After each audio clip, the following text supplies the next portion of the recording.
10 minutes long, bro. We have to lock the fuck in. We have to lock in. We're gonna watch this on 2 times. We're gonna watch this on 1.5 speed. So it can't be an hour and 10 minutes. Let's lock in. Oh my god, I can't believe it. It's not me in that car, dude. I can't believe it. Oh my god. It's kind of a time to not really know what to do, so. All right, bro. First off, what would you do? Can we get Minecraft parkour? We're going to get Minecraft parkour in the video, but right now, this is like the recording. Y'all could get yapping, though. All right. What would y'all do? Like, actually, what would y'all do if you find a severed head and human remains in your son room? Like, actually, what would y'all do? I don't get it. I don't have any answer. How old is Brian? He's 19. He's 19. What's going on, man? Cooperate. I am going to cooperate. Okay, so parents have some concerns of some stuff they may have found in your room? Yeah, I believe so. And what would it be? A I'm human getting head him and hands. before he... Like, for real human head and hands? Hold on. Yes. From? A human head and hands. Yo, he said Like, that for too real human head and calmly. hands? Yes. From? That fellow who went missing recently. Which fellow was that? Warren Brown. Warren He's Brown? too When did he go calm missing? about it. The night of the 27th. The night of the 27th? Okay, and how did you end up with him? I murdered him. With what? A knife. Why would you have done that? I've always wondered what murder felt like. 2021, Grand Junction, Colorado. It's the first day of March, and Warren Barnes, a 69-year-old man known to hang outside of Monique's... Damn, bro. Damn, that is... Wow. Nigga actually... Yo, he said that too nonchalantly. I murdered him. Like, too calmly. Like, he was cool with it. Like, it's not his first time killing something or somebody. Bridal and formal wear on Main Street in downtown Grand Junction hasn't been seen since Saturday, February 27th. Okay. If you've ever been downtown, you guys would see him. He walks Main Street. He's always he's always on Main Street, just with his backpack, just walking and coming down to the shop to sit in his chair, pretty much. How do you know Warren? I own Monique's Bridal downtown, and I give him a chair to sit and read his books. Okay. Homeless gentleman? He's not homeless. He stays in a place. He pays for a room every day. He comes back in the shop because we keep his chair inside the shop to deter other people from sitting in it behind my shop. The one speaking with police is Monique Lanati. Her business has been mainstay in downtown Grand Junction since 1995. Monique and her daughter spent time getting to know Warren over the 4 years he's been a fixture behind her shop. He loves reading, feeding birds, and eating Subway sandwiches. To outsiders, he may have appeared unhoused or out of work, simply because he wore the same clothes every day. But Warren is different. He a company that does just like temp agency, and they were the ones that actually contacted me because he's never missed work, and they know that he sits behind my shop. So every morning it's around 6? Every morning around 6. Without fail. Without fail. 7 days a week, he's dedicated. All by himself? Yeah. Those who know him quickly take a shine to his kind and gentle soul. He's the nicest guy ever. Rough looking, but he is the nicest guy. And he buys Pall Mall Red 100s every day and a donut. Lacey. Warren reading books, so the locals dubbed him the Reading Man. But I know he goes to the library a lot as well, because he... Like, what? Niggas clickbaiting. And Warren has a routine, one you could swear by. So when he didn't show up to work on Monday morning, March 1st, his employers at the temp agency were concerned. what raised concern with you today to report him missing? Because the place people already called to see if I had seen him because he didn't show up for work, and he's never once not shown up for work in the 4 years he's been working for them. Okay, he's been working there for 4 years. I hadn't seen him since Saturday. I don't know. All right, chat, look. Talking about agencies, chat. Like, if, not even if, when I get rich, I want to start an agency that give homeless people some type of education, their ID, and housing for like 4 years of their life. And once they get their education and ID, we help them find a job. I feel like that's a good fucking idea. That's a good fucking idea. I just have a really bad feeling. OMG. Like him. And that's the weird thing is I said, I'll see you tomorrow. He said, I'll be here. I'll see you tomorrow. And then I didn't even think about it when he wasn't there, really. Does he ever have anybody sit and read with him or No. next to him? Does he mention talking to anybody? No, he doesn't associate with a lot of the like transits because he's not like them. He's very intelligent. Like I don't know why he's homeless. I never really got into like why he chose, I'm sure you asked him. Did he ever talk about his family or where he came from? So he has, I believe, at He least has one one child. kid? But they don't talk. Okay. And he Okay. said that they talk maybe once every 3 or 4 years on a holiday, but he hasn't spoken to So he her. probably didn't know who Boozy. No. No. No. He wouldn't have, and if he was, he would have told the people ready place he wasn't going to be there for work. He was very all about having that so he could afford his place to stay. With no Alright. family that she knows of to call upon, Monique decides to start searching for him on her own. She posts a picture of Warren For on the her Facebook page taste. asking people to be on the Yo, lookout. chill. Meanwhile, 5 miles across town, something odd had been unfolding over the weekend. In the Colorado River just off the Blue Heron What boat the launch, a car fuck? is partially submerged in the Yo, water. what the fuck is going on? What the fuck is going on in Colorado, bro? The driver, Block him 19-year-old on Brian to Cody, everything. had accidentally driven his 2007 Ford 500 into the river and was in over his head. Literally. So he called his parents, Brian Sr. and Terry Cohey, to come to his aid, and they called the police for further assistance. The tenor of the scene just off the Redlands Parkway is lighthearted. Everyone's laughing and joking around, even though it's in the middle of the night and it's dark and freezing. Yeah, we made him wait till he was Wait. almost. Hey guys, RentJPG here. Did you know that 85% of you guys aren't subscribed? What are you doing right now? Click that button and don't miss out on 2 to 3 videos a week. Let's get back into the video. Before he got his driver's license because we didn't want him having any accidents like they do when they're 16 and 17. Gotcha. Things. Is your son right here? I blocked Fear Bud. Hey, Barney, you Fear wanna talk to me Buck's real quick? next. Sure, I mean, Appreciate it, man. I'm really cold. Is it okay if it's in here? Because His pants because he had Okay, that's fine. I did not know that. No, that's, How the please, fuck did please you stay in the crash car. your car in Nobody the else in the water? car? No, Okay. just us. I'm the father. That's the mother. This is my son. He Sounds 20 good. minutes ago. He said, Dad, I parked in the boat ramp and I messed up. I tried to get out of the car and it slid down. Well, you're not hurt, right? How? You okay? no, just a Okay. little cold is all. Beside your pride a little bit. And probably $7,000. Okay. All right, man. Do you have your ID with you, driver's license by any chance? I do. Thankfully. What were you doing down here, bud? Well, I felt like I needed to get out, and I figured, why not park here and just I relax feel like I need to get out. What the fuck is going? a little bit. relax and think. And I parked on the boat ramp, and I thought it would be easy to get out. But when I tried to, Where did you park exactly? Were you down the hill a little bit? Yeah, just a little bit. And then When he got back in, go ahead. when I got back in, I tried to put it in drive, and it didn't go up. So then I tried putting it in low gear, shimmying it a bit. That didn't work. Were you facing down? No, at I this was point, or facing. were I you was facing this way? up. You back down? Yeah. A really good Because that seemed like the easiest way. Because of the propulsion of the rear tires, I figured they'd be able to push. Nigga yeah. said he parked with the car facing forward towards the road because he felt like it was a good idea with the proportions of the tires. People be smart but dumb. You're not supposed to do that. You fucking idiot. Yeah, then it slid into the river. I was able to get out. Because I was like, Yo, it's not a crash. what's good, gang? He just Dude, it's like parked it Skibbity out in the water. rant. he parked it. Oh! I already know who you are, buddy. I already know who you are, buddy. What's good, gang? And basically couldn't get it up. It just lost traction, looks like, and then he actually went in it. Down in the water. He's not hurt at all, so I'm like, how are you going to get this car out if possible? Does he need to stay He's here? straight. Or is he free to go? I'm sure he'd like to go home and get warm. I'm sure he'd like to get the pants on. Yeah, right? He's straight. It's not a crash. It's Okay, simple this mistake. is stupid. So, Okay. All right, I'm going to take him home and then we'll come back here. You see, now look, if he had some black parents, I won't lie to you, he would have been cussed out. He would have been kicked out. He would have been living with his uncle by now. They wouldn't even call the police. They would have just left the car in there. And they would have just told you to figure it out by yourself, knowing a black parent. What's good, King? How you been? son has no pants on. This nigga's next. After taking Brian home to put some pants on and warm up, the Coheys returned to the scene at the boat Y'all ramp around sick? 3 a.m. And Oh, this is when oh things take man. the crew recovering and look, Brian Jr.'s I'm not even hating because he makes more paper than me. That's not it. That nigga's just annoying, bro. I get it's his job, but fuck, bro. Stop clickbaiting, bro. I don't give a fuck. sedan from the Colorado River has just spotted something troubling. Hey, quick question for you. Sure. This back bumper, I don't know, you can probably see it from here. Uh-huh. It's a lot of red on the back of that. Yeah. Dripping down it all a little bit. Right underneath the license plate. Little area right there. Okay. A lot of red. Looks like blood. Blood? Yeah. Blood. I don't know if your son Blocking his ass. He just didn't know it. I don't know. That's what I'm asking. It's a good question. He's at home. He's to make sure he's not got a cut or He just said he's going to bed. something out on him somewhere that he's not aware of. Maybe because his adrenaline was a little high. Maybe just have him do like a self-check. Make sure he's okay. Yeah, he killed somebody. Brian, are you okay? They see blood on the back bumper of the vehicle. Really?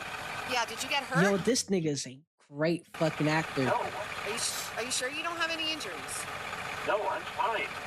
This nigga's a great We're not actor. sure. We're not It's- sure. It's a red, something red underneath the license plate. Similar blood stain. All right.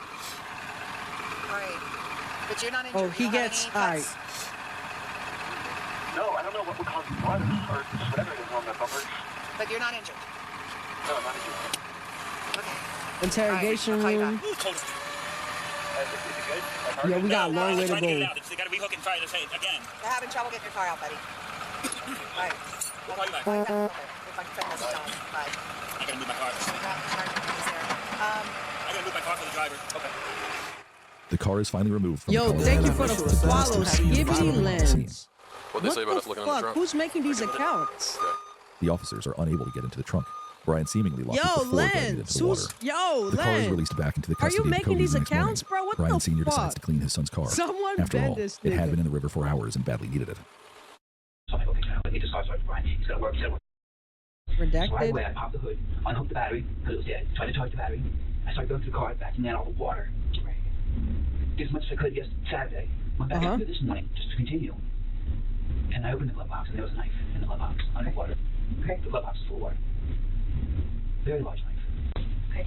And then, as I go on the passenger door, Oh, his dad's snitching. passenger door, there's a wallet in between this door and the gun or whatever. Okay. I know, that's not Brian's wallet. It's frozen solid. That's not Brian's wallet. Between the blood on the bumper, the His knife, and the dad's stranger's wallet, Brian snitching. Sr. had some questions for his son. But first, he makes a phone call to a company whose business card was found in the wallet. That's not Brian's wallet. So I take it inside, and I ended up getting one of the wads of cards out. It's a label ready. I read that. So I called label ready, and then another one, there was a social security card. Okay. I was like, hey, this is a weird call, but I've got a wallet here with so-and-so's name, and I'm hoping he works for you all, or he subbed him out or whatever. Oh, yeah, my one, we've been missing him. Yes, he didn't show up today. I'm like, oh, my God, I never been a missing person.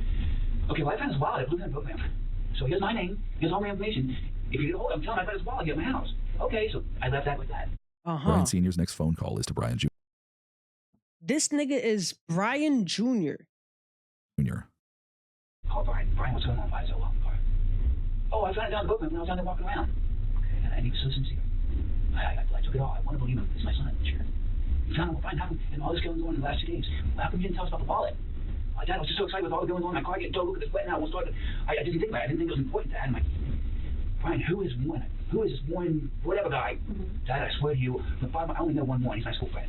It's not him.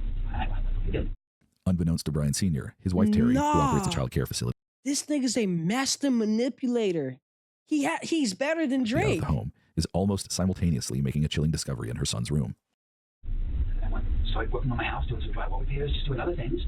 Left the car. This is somebody getting caught for murder, bro. Do you speak any Russian? Nah.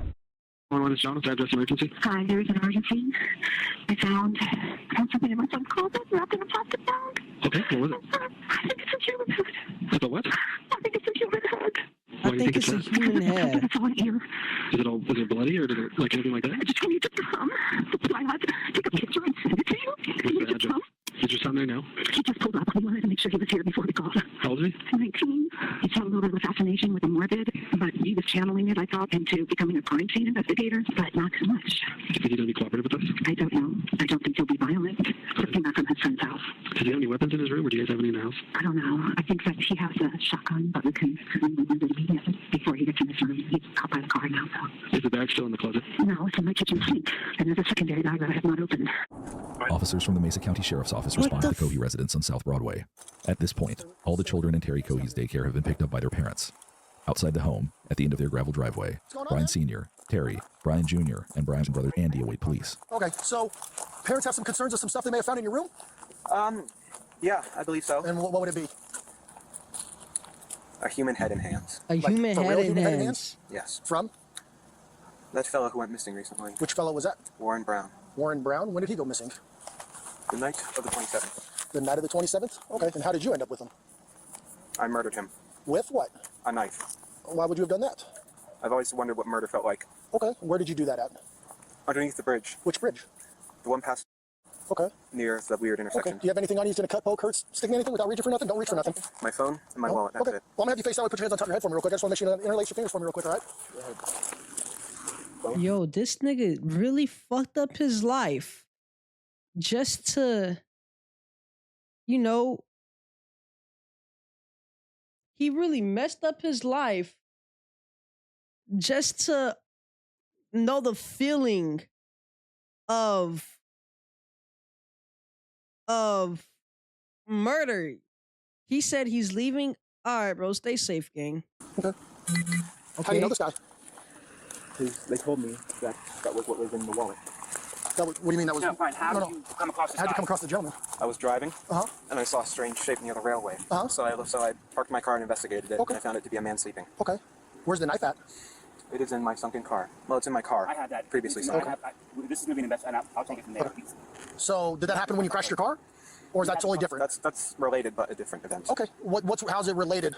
Well, when I killed him, I tried disposing of his body by putting it in the river, but I parked too low in the river. Where's the rest of his body at? Huh? Where's the rest of the body at? What parts? The body, Brian. Where's the body? Down the river. Okay.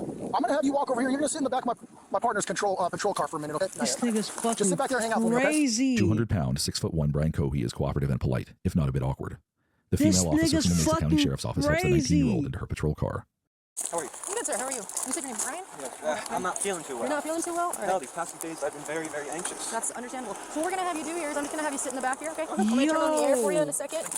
That way you're not too hot. Are you a hot-blooded or cold-blooded kind of guy? I am very cold-blooded. I prefer cold. Well, no, actually, sorry. Hot-blooded. Hot, so you prefer the cold. Okay, fantastic. All right. So hop in here. I know you're tall, so it's a little bit of a tight squeeze, but like I said, I'll get that air on for you. Sorry about that. All right.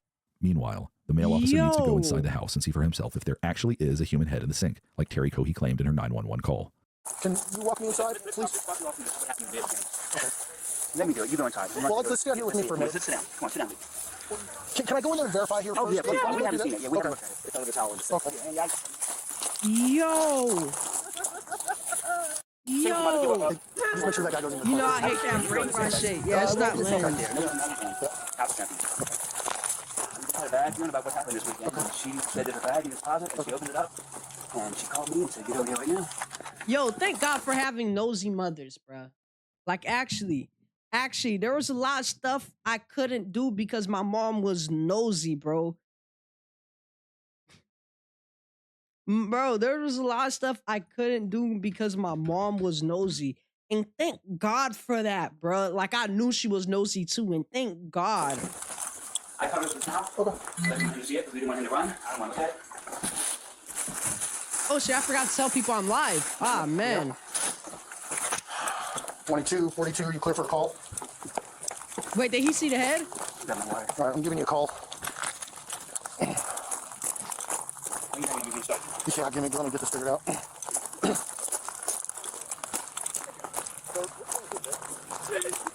Oh, yeah, he might want to call investigations. So, oh yeah, he already, I asked him what was going on. He said, I killed the guy. I stabbed him, that's his head. I dumped his body in the river. So I guess this guy's name is like Warren Brown or something. So, all right, I'm gonna secure the house. And he said there should be hands and the head's in the sink. The body is in the river. So, now look. What's that? Yeah. Here's the real question. If you found human remains in your house and you know your son was the cause of that person's death, would you help him dispose of the human remains or not? What's that? Well, does it sound by my voice that it looks real? It is. So, okay. After the officer confirms the head is indeed real, Brian Sr. then recounts the story. Yo, thanks for the follow, gang. On scene. Skibbity Mike. Friday night, late in the morning. Our phone rings at my house. Dad, this is Brian. My son Brian. Same name, same birthday, January 10th. My first one. Yo, who the fuck is making these accounts? Wait, what? So we go there and he gives us a song in the house. I'm switching him down, bro. One more drive, we tried to put it in reverse, and the car started sliding, and next thing you know, we ended up in the river. So we get there to pick him up. We call the police at 2 o'clock in the morning. My son put his car in the river. So they called a tow truck company. We called 4 tow truck company. Couldn't get the car out of the river. Where's blood all over? Where is the car? So we towed it to Scotty's to see if they could fix it. So I called Scotty's and said, "Don't touch it." I already called him and said, "Don't touch it." Nothing was taken out of the vehicle. Yes, I did. Yes. What did you take out of the vehicle? I cleaned it up, bottles, everything, incriminating Do you know stuff. where that stuff is? Yes, it's all at the house. It's all okay. In a bag. No, I didn't know this had happened first. So I'm thinking I'm gonna get Brian's car cleaned out. We're gonna get it all fixed up. Right. Call Scotty's. They're gonna start it up. Right. Okay. But then things started unfolding. What is happening, bro? We asked Brian, "Brian, what's this from?" "Oh, I think I cut my finger." What else? I found a wallet. So I'm going through the car this morning. There's a wallet in the car, and I'm like, "Brian, whose wallet?" "Oh, I found it at the boat ramp." Bro, talking too fast. It's at 1.5 speed. We towed it to my house. Oh, so now it's at your house. It's at my house. It's not at Scotty's anymore. No, when I found out I couldn't start it, It's on 1.5 speed. And they towed it to Scotty's this morning. I mean, he's So they nervous just though. got it. Okay. Car was towed there, and I'm like, well, I started pulling out bottles, this, and I'm like, "Brian, why is there a knife in your glove box?" "Dad, I don't feel safe." So you touched the knife. Oh, but the knife was underwater. The car was underwater. Right, okay. So I pulled everything out of the car. Okay. And all of that stuff is in your garage. All the stuff's at my house. Okay. Yeah, so as I was pulling it out, I'm like, "What the fuck?" The officers update each other on the new information they've gathered while Terry Cohey sobs in the background. So he had the car at his house this morning. He took out knife, a bunch of stuff. Who's? Brian Sr. His house. Brian Sr. Okay. Go ahead. I copy. So I told him. Yo, the mom's too loud, bro. Go ahead. It's too loud. Who's making these accounts? Patrol car right now, and it's just the family here, so we're good. I appreciate it. Okay, so where's everything? So 5. Audio cuts out. Redacted. Okay, that's redacted information. He had the car at the house this morning. He pulled the knife, all sorts of stuff. He said there was blood all over. Okay.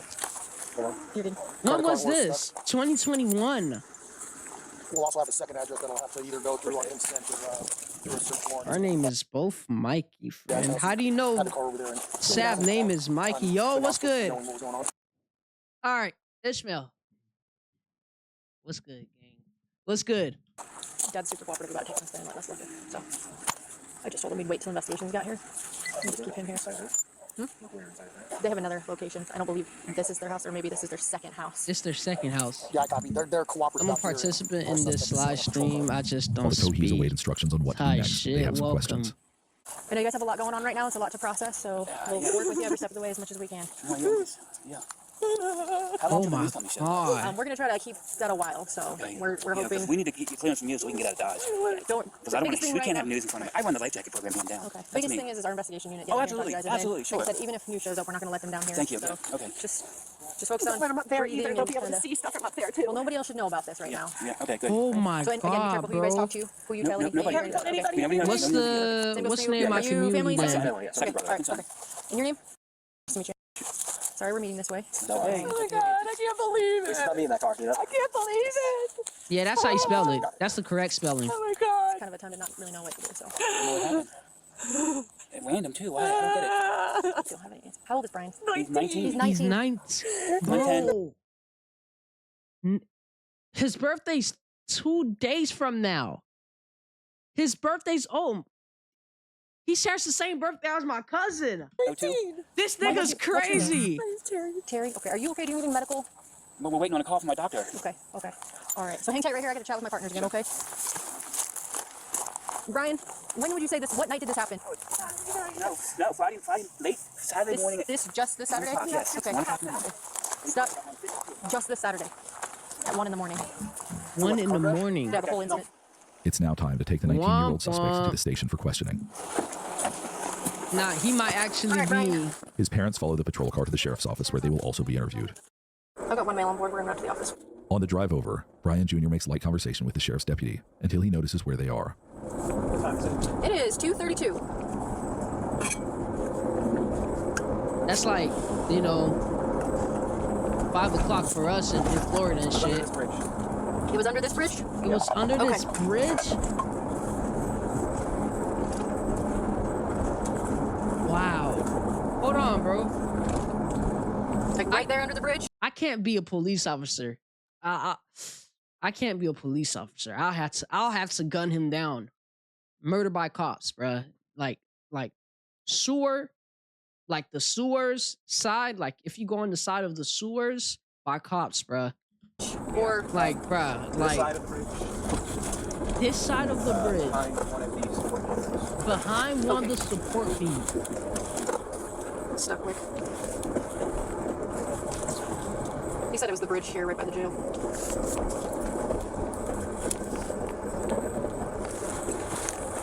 From what he's saying, it sounds like overpass, but we'll clarify. A patrol car is sent to inspect the area of the underpass that Brian stated was the crime scene. There, officers are quickly able to confirm he was telling the truth. It's right here. Do you see it? Yeah. Because there's an arm.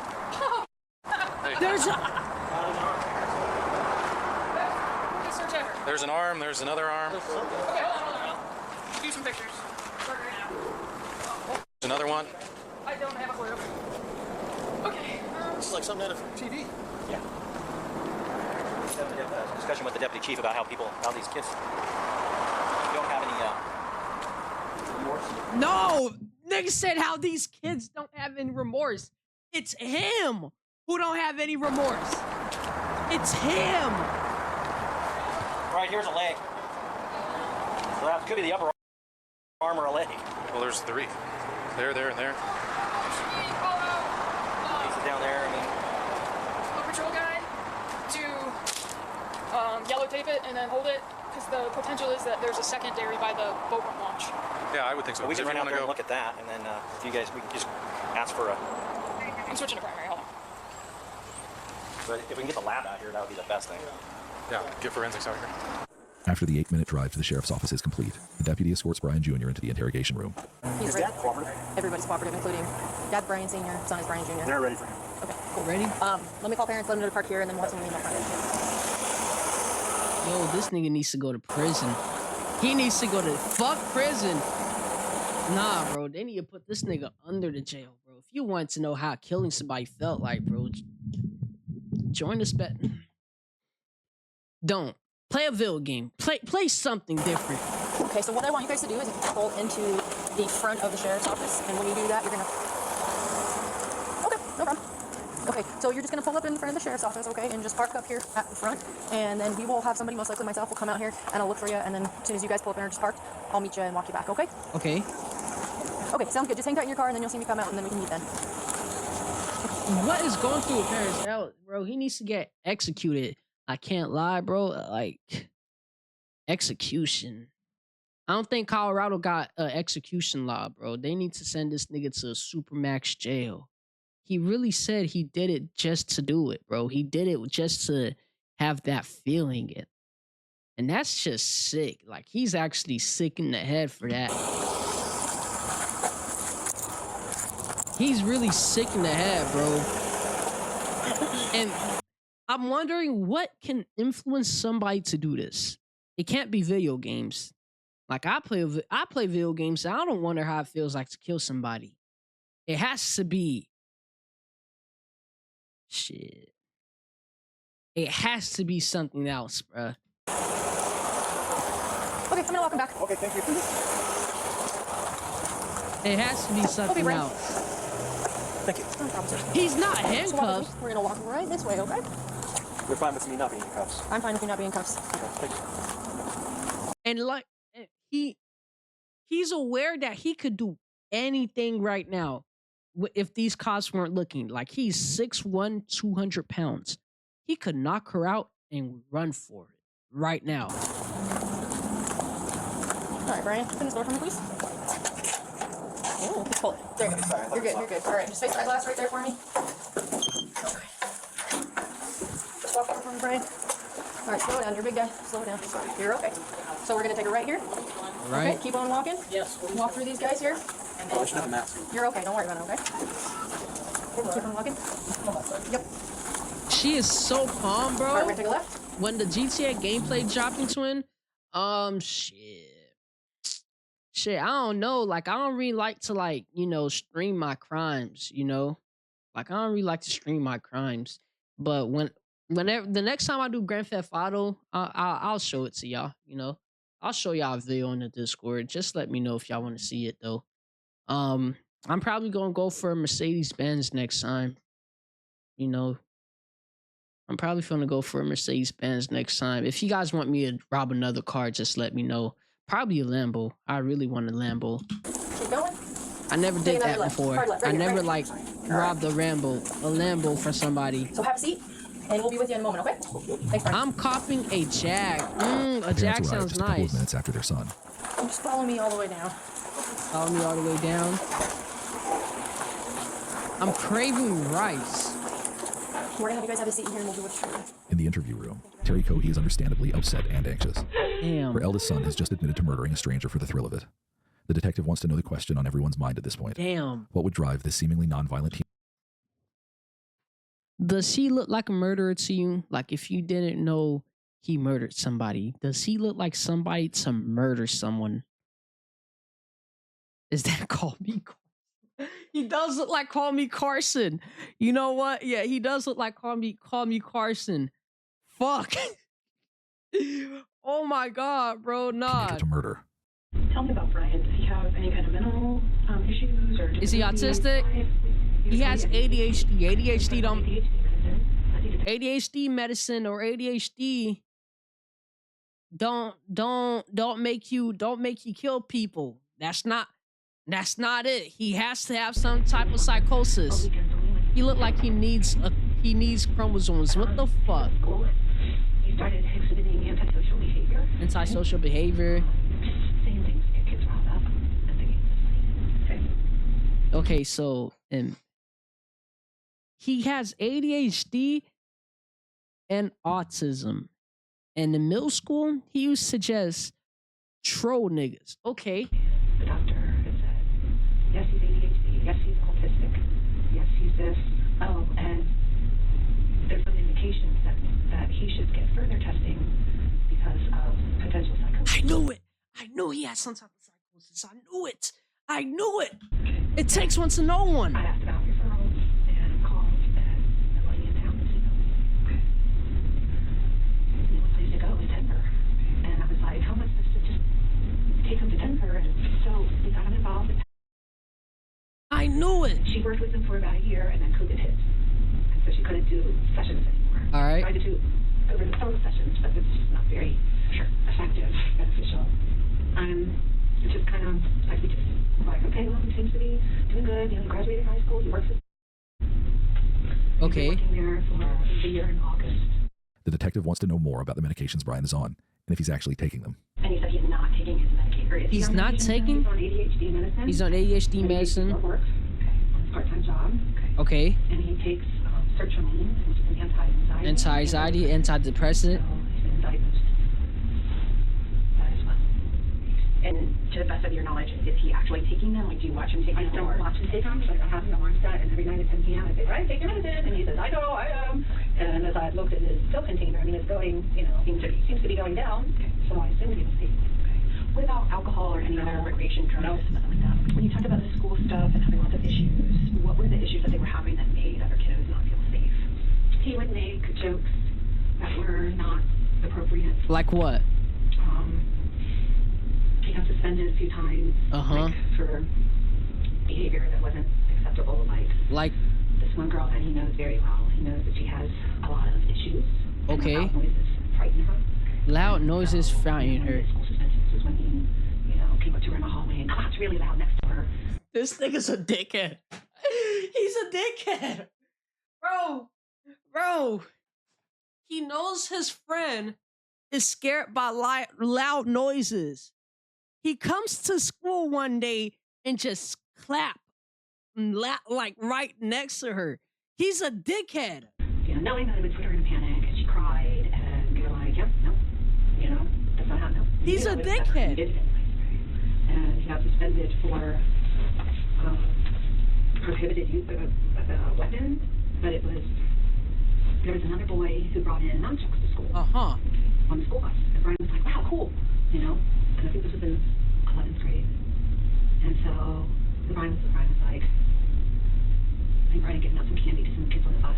And so Brian was like, can I check those out? He was like, I'll bring you in so I could give me some candy. So Brian gave the kid candy, and the next day the kid comes on the bus with 2 sets of nunchucks. One are glass, and the other ones, because they're like rubber. I don't know, I never actually saw them. But so he's like, I know I can't take the glass ones because I'd be in trouble for that. So he took the rubber ones and he put them in his backpack. And his backpack was, I don't know if it was in his backpack or in his jacket. There was some differentiating stories. But so the teacher saw them and they said, what's that, Brian? And he was like, nothing, you know. And so also Omar, you know, he was like, you know, we have a prohibited weapon on school grounds. And I'm like, okay, what about the other kid that brought them in? And they said, that kid doesn't have the behavior issues that Brian has. And I'm like, oh, so you're punishing Brian because he has behavior issues. I see. That's not fair. So Brian went through probation and he completed it successfully. The line of questioning pivots to Brian's behaviors and interests. How about stuff at home with you and your husband and your other son? Like any kind of violent behavior or weird behavior? Like the stuff with Brian's textbook weird. You know, I mean, he's always, you know, he's either ADHD and we're struggling with social thinking and social behaviors and learning. You know, it's always been a challenge with Brian. But not violent behavior towards you. No violent behavior. What about other kids in the neighborhood? He didn't really, you know, he had a couple of friends that he's had since elementary. But, you know, he had a morbid sense of humor and would make jokes. And I say, Brian, that is not funny. He goes, yeah, it is, Mom. You just don't get my sense of humor. You know? So. You see, I knew a kid like that, right? One day, girl, I'm mad I couldn't donate my weekly 12K gender equality funds. What? 6'4", I hit my head. All right, bro. You see, in middle school, there was a kid like that. One day, I made fun of his shoes, and he threw, like, a drum at me, bro. Look. But some of his behaviors that we attributed to autism, like the flat face. The flat face? Maybe isn't attributable to autism. Obviously, it's something else. Uh-huh. What about any fascinations or things that he fixates on? A lot of preparation on crime. Preparation on crimes. Crime scene. And so he's talking about going into the military in the fall, and when he gets out, having your job. And so I had purchased online a crime scene investigation book for him. You know, it's like ones that you probably read it when he first started out in college. And so I gave that to him, and I was like, I was going to be in the military with this crazy ass nigga. Nah.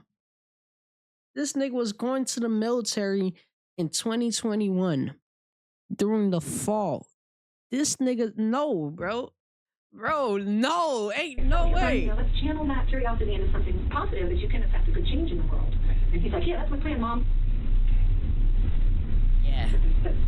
I'm not going to say always had a fascination. You know, I'm going to say in the last few years. Okay.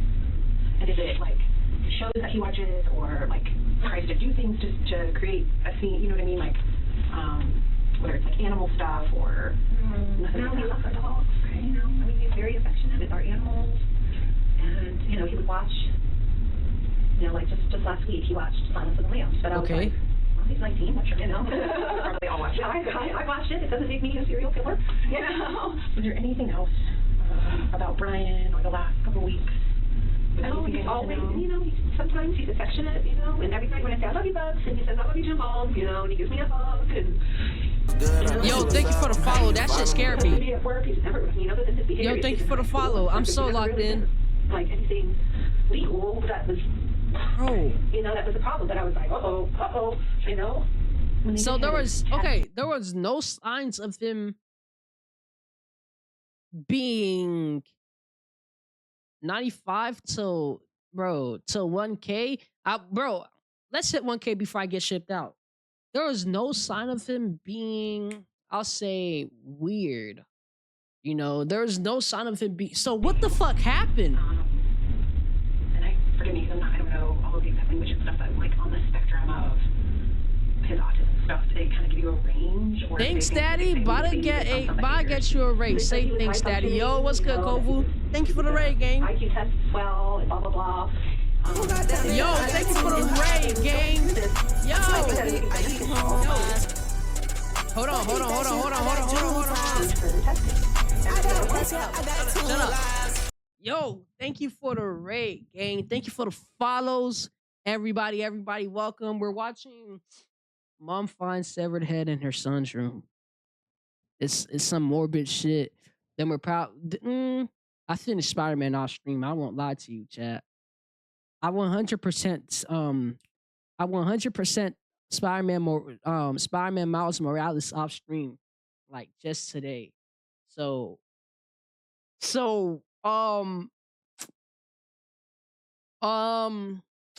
shit. I mean, we could. I'm thinking, chat. Hold on. We're gonna play The Walking Dead to end stream. That's it. Thank you for the raid, gang. Thank you. Doom Arrow, welcome to the family. Yo, everybody, thank you. Play Fortnite? And they gave me a couple names, and I called them, and they said no. I don't know about Fortnite, okay, who else should I call? And I called them, and they said nope.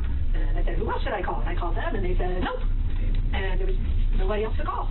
Okay.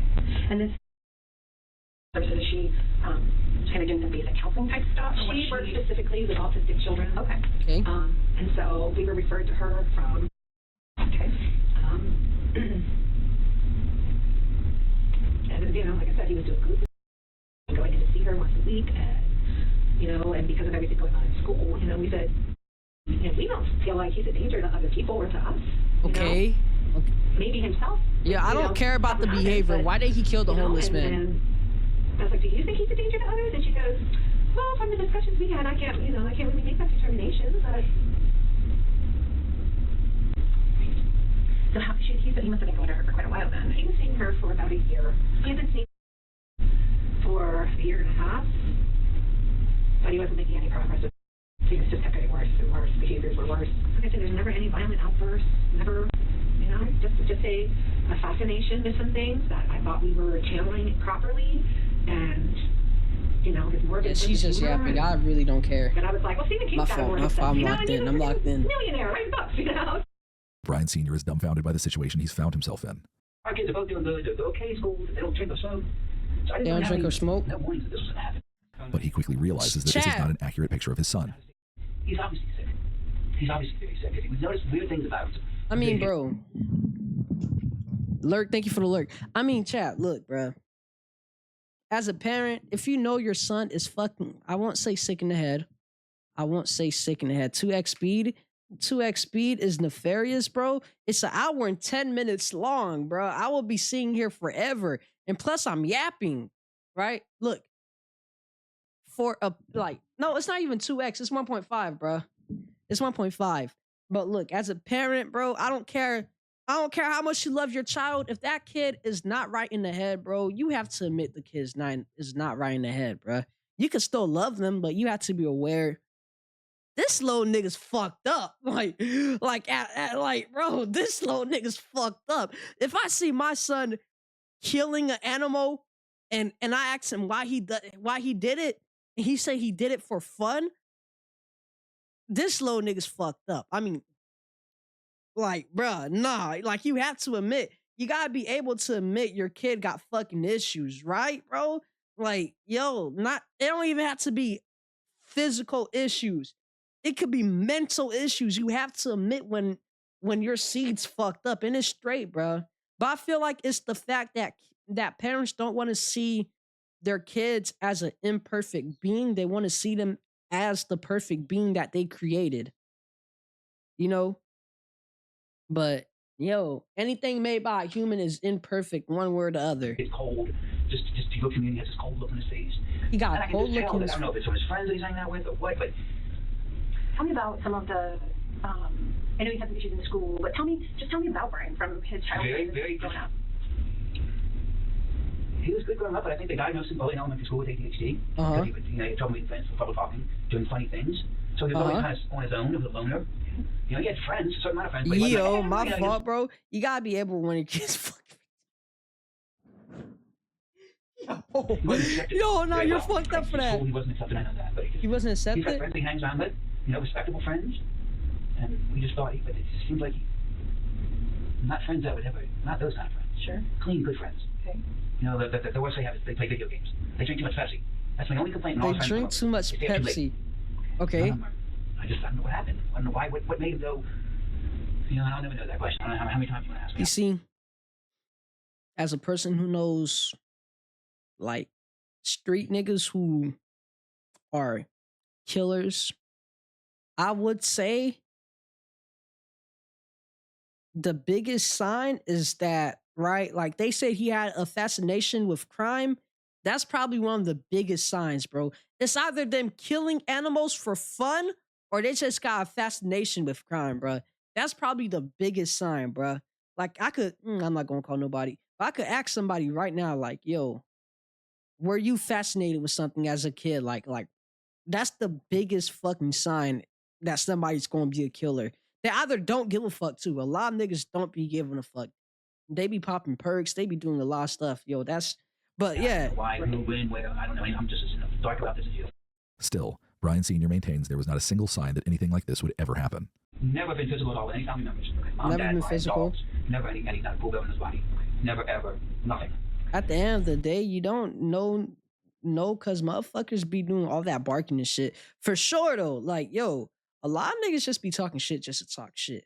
But, like, actual niggas who are killers, they don't be talking like that. They don't be talking about killing. Like, they won't say they'll kill you. They'll just do it. Like, a lot of people who kill, they won't say they'll kill you. They'll just do it. The niggas who say it, they're faking. They're wolfing. But yeah, like, yo, you could tell when a nigga killed somebody too. My fault. This game morbid, but you could tell when somebody killed somebody. Like, it's just a certain look in their eyes. You feel me? That they took a human life. Like, it's just a certain look. I don't know. It's just cold. It's just like you look into their eyes. It's 1,000-yard stare, bruh. As far as his friends know, he's never been in a fight in his life. Okay. He's never hit anybody. He's just like his dad. I mean, I've never been in a fight. Like, it's lifeless. It's going to be a spin-off of me. Because he's non-violent, but He's not. I don't know what's going on now. Everything's different. By the end of his time in the interview room, Brian Sr. But I feel like, look, he either got, he got the autism for sure. I won't say, no, he got the autism from the dad. Like, I don't know. He for sure got his autism from the dad. His dad just looked autistic. I'm not trying to be mean, but like, he just looked like the type to have mild autism, bruh. Laments the loss of his family's reputation in the community. It's too much for me. I had the same name as my son, and now this has happened. I need to like move to Mogadishu or something. Because I can't. This is going to kill my family. How do I know this guy's family's not going to come after us? Well, I mean, there's lots and lots of... Yeah. I don't know how this is going to happen. Yeah. You see, he's autistic. Niggas worry about the wrong thing. He's for sure autistic. Nigga's son's a killer. He's thinking about his family reputation, bro. He's for sure autistic. Sure. For the sins of my son, I don't know what's going to happen tomorrow. Right. The tard's going off. I mean, just take it one day at a time. That's all you can do anyway. And I know there's lots and lots of unknowns and lots of stuff we don't know. It's going to take us days and weeks to sort things out. So try not to panic in the meantime and think too far ahead. Just think about... No, you guys are in charge right now. Terry and I have decided we can't do anything until we're out of this. Until you guys are okay. You release it. Right now we can't do anything. Well, and, we can't go anywhere. I'm not working anymore. She can't have any more kids anymore. Everything's over. Nigga said no more coochie for me. This nigga said, yo, I don't know why this is so funny to me, bro. He said, bruh, we can't do anything at all, bro. Like, I'm not going to work. We're not going to work. No more kids for her. Why the fuck did he need to say that, bro? There's no more kids for her. God damn, bro. Niggas locking the coochie away from himself. It's over. Our lives are totally over. She wants a license in daycare. She can't have a license anymore. I don't think that's true. Oh, okay. Well, her parents, when this hits the news, all the kids are going to be pulled out. Maybe. So, yeah, everything's going to go belly up. Yeah. So He's autistic. Like, yeah. Just, I don't know why I'm so fascinated with that, but like, just the way he's reacting, just by the way he's thinking, he got mild autism. Things are going to change. I don't know how it's going to change, but I got a feeling Grand Junction's no longer going to be around town because my name's been trashed. In another room at the Mesa County Sheriff's Office, Brian Cohey Jr., now under arrest and charged on suspicion of first-degree murder, has waived his Miranda rights and is ready to talk with investigators. They waste no time getting straight to the point. How did you get here? I murdered someone. Okay. But how did you get to my office? Well, the police drove it here from my mom's house. Okay. You said you murdered someone. I did. Did you know the person? No. No? No. I was driving one night. I was in a, shall we say, bad state of mind. Okay. I saw a strange shape by the railway tracks, so I investigated, and it revealed me a homeless person sleeping. Well, I presumed homeless, because he was there. Okay. Uh-huh. So, I stabbed him to death. Okay. Then decapitated his head and hands and arms. Okay. I then took the head and put it in my car trunk along with the hands in bags, plastic Ziploc bags. He's talking about this so, like, nonchalantly, bro. Like, he's so okay with it. Like he's talking about it so nonchalantly, bro. They have to keep him in there, bro. I took it back to my house, cleaned off the knife, tried to hide the head and hands, removed the trash in my car that was stained in blood. And then I tried sleeping. However, I was quite stupid, shall we say, because I decided that's too much evidence. The body needs to be dumped in the river. So I took the body in the trunk, drove it to the Blue Heron drop-off point. Like, this shit's calculated. I feel like he planned this murder out, bro. Like, he planned the murder out. He was just waiting for the right time. And unsuccessfully dumped the body as I parked too low down the ramp. The ramp is on dirt, so once you have four-wheel drive, you're not getting out. And I was able to get out, and my car flooded. Let's see, I killed him just after 11, February 27th, 2021. And then I dumped the body. I tried to dump the body.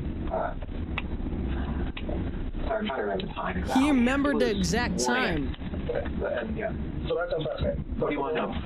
You start back at the beginning and go slow and tell me as many details as you can remember. So, because I mean, Murray going to jail for 15 years probably. I have no idea. Yes. We're at the beginning. It's murder. I mean, I'm going to jail for 20 probably. He accepted the consequences. Oh, I fight it. Okay. So what's important to me is to learn as much about you and what you did as I can. Well, as many details as you can give me, the better. I drive a 2007 Ford 500. Okay. And I keep a small 18-inch bat in there for self-defense. Okay. And a large kitchen knife in the glove box, both for self-defense. Because I don't really trust anyone or really any part of this town, so that's why I have both. And let's see. Yeah, it was the night of February 27th. It was a full moon. And I figured I could do so well. Bro, Why not try it out? nigga remembered the phase of the moon when he killed him. This nigga said it was the night of February 27th. It was a full moon. Yo. And I am in a bad state of mind at that time. I have major depressive disorder, so I'm not thinking, shall I say, positively. Okay. And I'm cruising around for an hour and a half. I fill up on gas halfway through. And I'm eventually driving underneath the bridge near the sheriff's office. Uh-huh. You know, like how... Really? Oh, yeah. Go ahead. There's a road underneath, right? Uh-huh. South under the overpass. And I was driving along, and I see a shape here on the railway track. So I'm like, oh, interesting. So I go up, and as I'm looking, I see a large thing wrapped in a canvas. Okay. And I'm like, that's a homeless person. So I grab my knife, I put on 3 layers of gloves, because plastic gloves can betray their users because they're so thin, those vinyl gloves. Mm-hmm. This nigga's a certified killer. How the fuck he knows? How the fuck he know that? By putting your fingerprints through. So I put on 2, 3 on one hand. I took the Nigga said latex gloves could betray the user. So I put 3 layers. He's a killer. Like actually. He's actually a killer. No.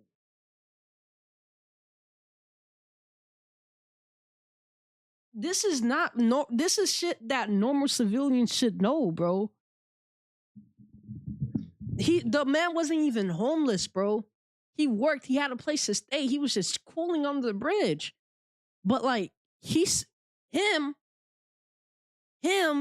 right? He said, oh shit. He said he killed the man just to kill the man. He just wants to know what killing feels like. He just wants to know what killing feels like, bruh. But yeah, like 3 layers of latex gloves. It's either 3 layers, it's either multiple layers of latex gloves or a wool glove on top to hide your fingerprints. This is shit that niggas who go on drills know. Like this is stuff that actual murderers know. What the fuck? I pulled back the canvas and I stabbed his neck. But his mom did buy him a crime scene book, so he probably learned it out the book. He was panicking at first in his old man voice. He was in his 50s. I know why I call him old man. He was saying, "What are you doing? What are you doing? Why?" And I just kept on stabbing his neck. Hold on. Chat. We're gonna have to slow this down. Right? And look at how he smiled. He's smiling. He's smiling.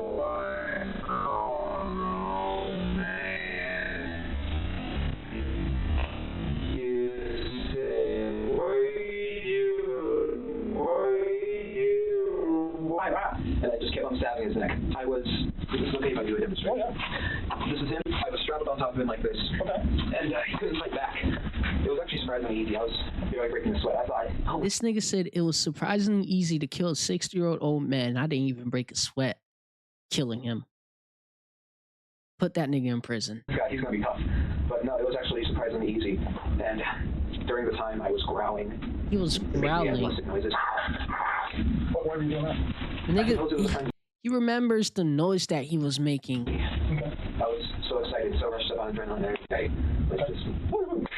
And I paused and he said, "Why are you doing this?" And I said, "I've been wanting to do this for a long time, or something." And then I continued. The whole ordeal lasted about this nigga thinks he's in the show. And I stabbed, when I was finished stabbing him, he took out his last breath, a grunt, and his head was halfway cut off in stabs. All the while, no, actually, after I killed him, I just couldn't stop saying, "Stinky, dirty, stinky, stinky." I wasn't smelling anything, but... Come on, saying that. I don't know. Okay. And, okay. But you remember... Never mind. I won't admit that. I must admit, I suppose it was just but I won't. Speaking out my mind at that moment. It was pouring out of mind. What are you worried about? I mean, this looks like it's pretty close to the road. Have somebody seen you or catching you? It was 11 p.m., so not many were driving by. Well, it was behind the pillar. So, like, here's the road. It was here. So people would only see a brief thing here and here. So, were you worried about them seeing you? I was worried about one of them stopping. What did you think would happen if somebody... Well, if they looked, well, it was quite dark under there, so they wouldn't have seen the guy unless they looked. They would have seen me holding a bloody 12-inch knife, wearing gloves, and wearing a mask to conceal my identity, a face mask. Okay. So you weren't doing it for COVID, you were doing it to hide your face? Partially. Social distancing. Right. Yeah, but no one stopped, and I'm just like, proves the bystander effect. Nonchalantly, the killer goes into chilling and graphic detail about what he did to Warren Barnes' body. We'll spare you the gruesome details. He then tells the investigators what he did with the various body parts once he was home with them. And then I left his body there. And then I took the head, put it in a leftover pizza box from the dinner a few nights ago. And then I took the hands, put them in the back, drove home, hid the hands and head in my room, cleaned the knife, threw away the garbage with the blood on it, and then put the blood-stained, wasn't stained, it had splatters on it. I put it in a dish in the washing machine. What did you put in there? I put the outfit I murdered him in a washing machine. Yeah, I was wearing. Okay. In a washing machine, put it on high speed so it would effectively remove the blood. Washed it twice.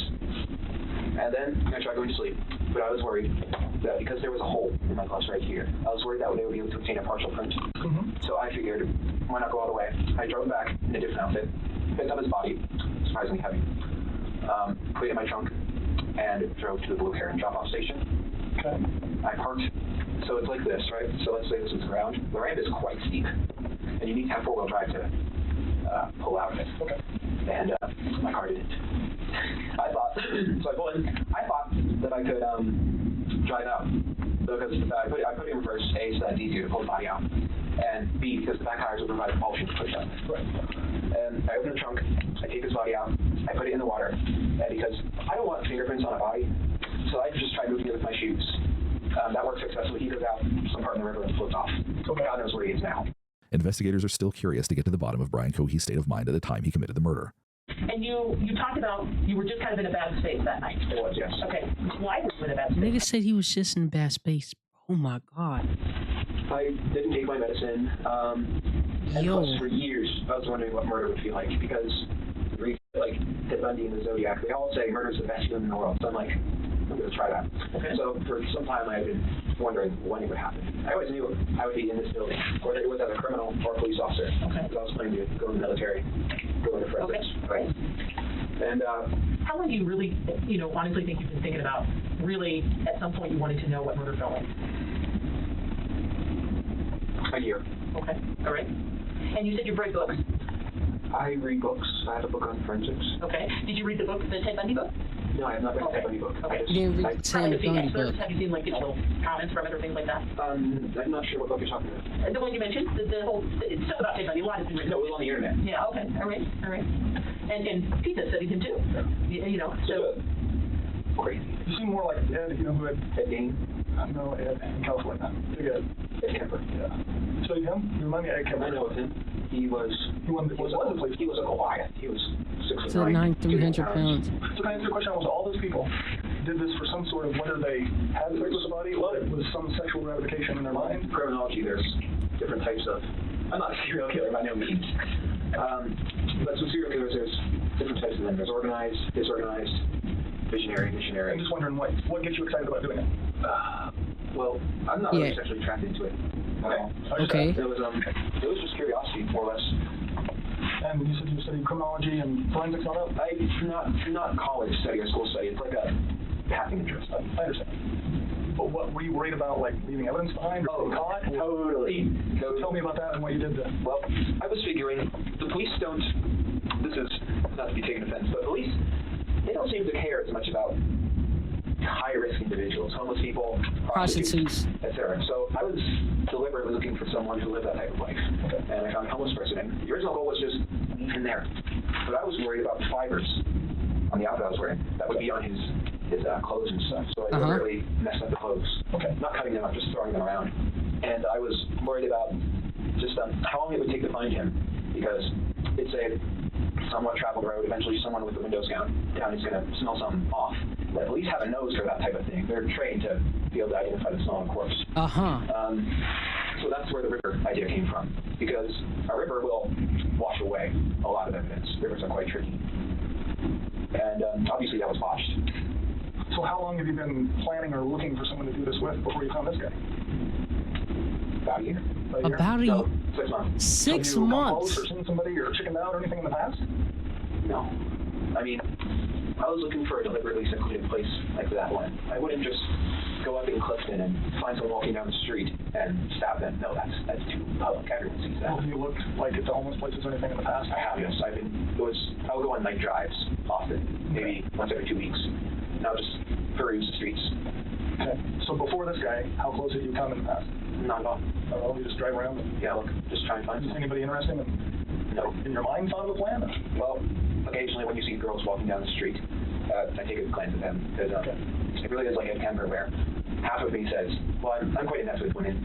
I'm being honest, I'm no Casanova. But half of me says, I want to take that girl home and make her feel nice. And the other half of me, just like what Ed said, is I want to see what her head looks like on a stick. And so occasionally when I'm driving down the road, if I see someone that catches my eye, I'll just like... Were you worried about getting caught while you were doing it or before you did it? I was worried about afterwards. For this past day and a half, including today, I felt so anxious. Because not only is my car in the river, there's blood on it, there's body parts in my house. My parents like to look through my things occasionally.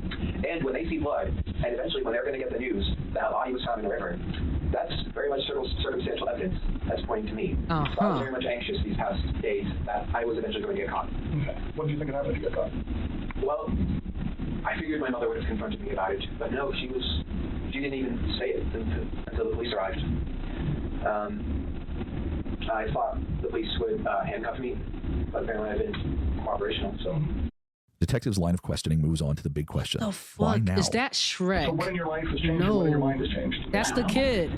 Was it like something all of a sudden one day you woke up and thought I'll kill someone, or was it a gradual? It was gradual, I think. Call me weird, but I think everyone has had thoughts of shooting up their school. I didn't know. That's the kid. Look.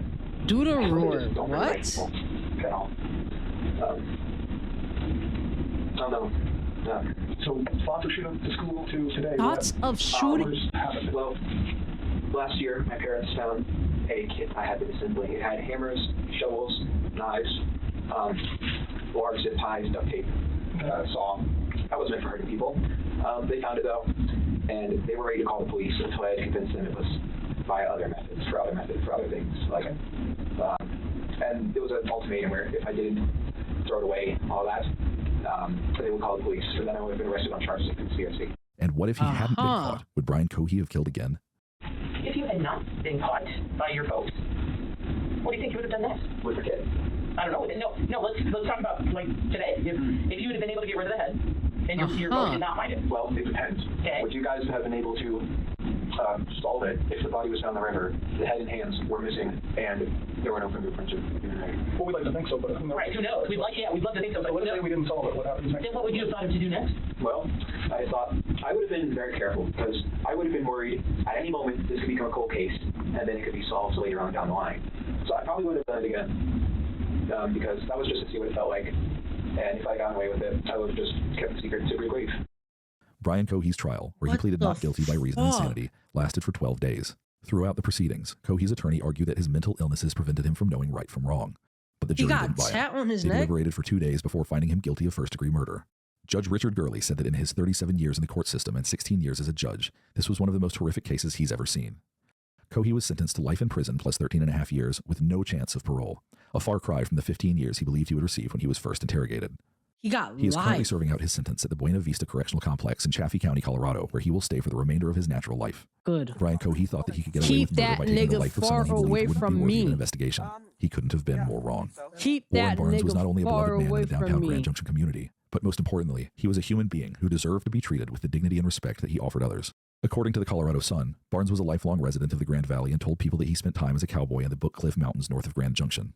He had a wife, a daughter, and a granddaughter.